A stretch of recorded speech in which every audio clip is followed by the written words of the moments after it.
This is reality. You know it, they know it, I know it, and pretty much the whole world knows it.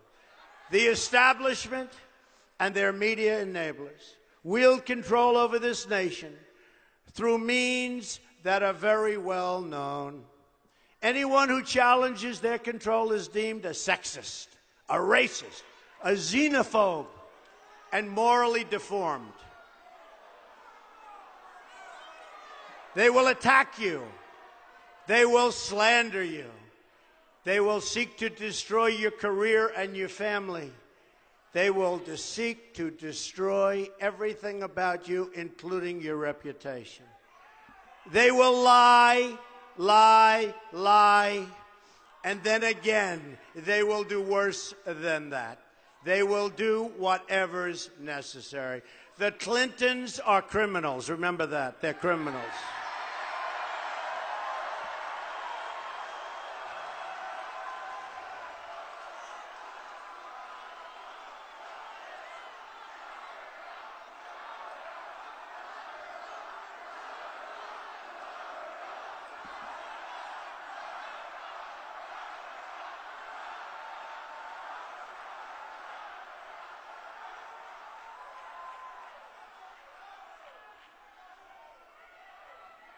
This is well documented, and the establishment that protects them has engaged in a massive cover-up of widespread criminal activity at the State Department and the Clinton Foundation in order to keep the Clintons in power.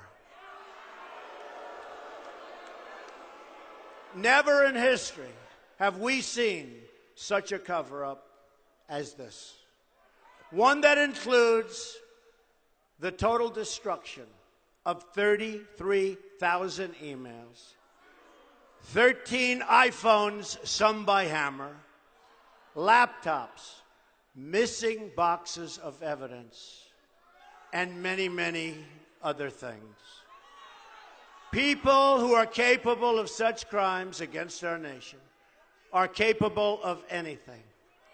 And so now we address the slander and libels that was just last night thrown at me by the Clinton machine and the New York Times and other media outlets as part of a concerted, coordinated, and vicious attack.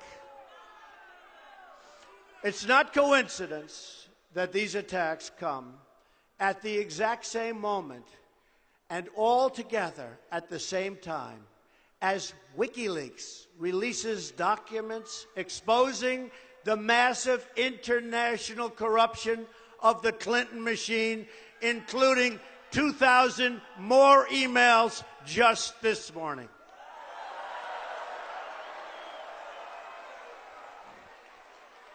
These vicious claims about me of inappropriate conduct with women are totally and absolutely false.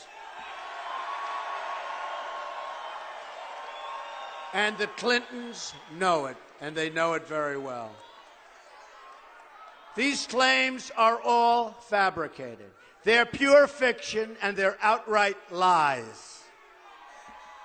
These events never, ever happened, and the people that said them meekly fully understand. You take a look at these people, you study these people, and you'll understand also.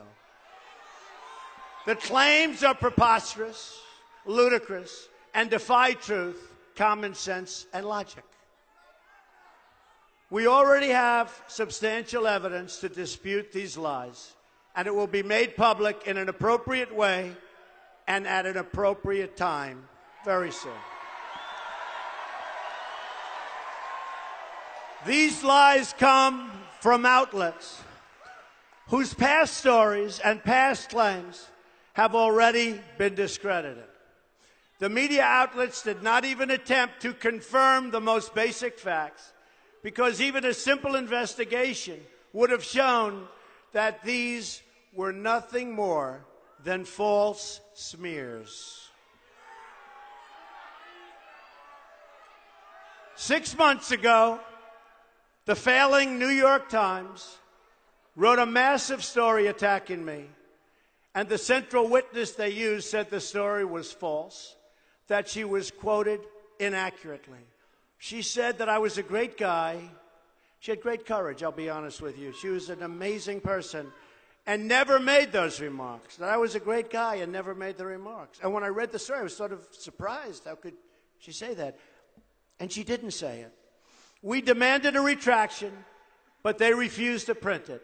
Just like they refused to print the comments from another source who praised me in her book, or the words of another wonderful woman who said really nice things about me. They put other statements that she didn't say. They misrepresented. The story was a fraud and a big embarrassment to the New York Times. And it was a big front page story. Front page, center, color picture, a disgrace. They were very embarrassed. It will be part of the lawsuit we are preparing against them.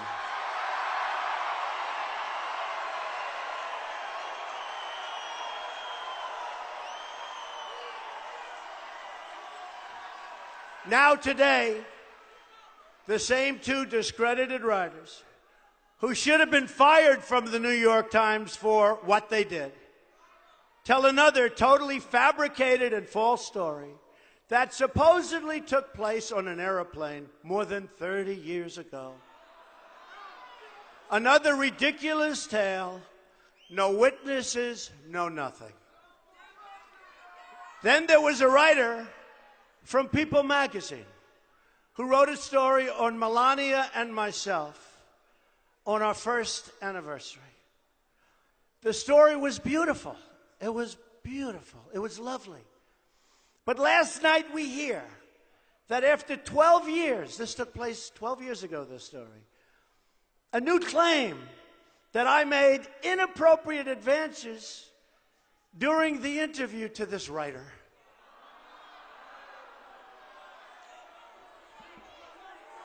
And I ask a very simple question.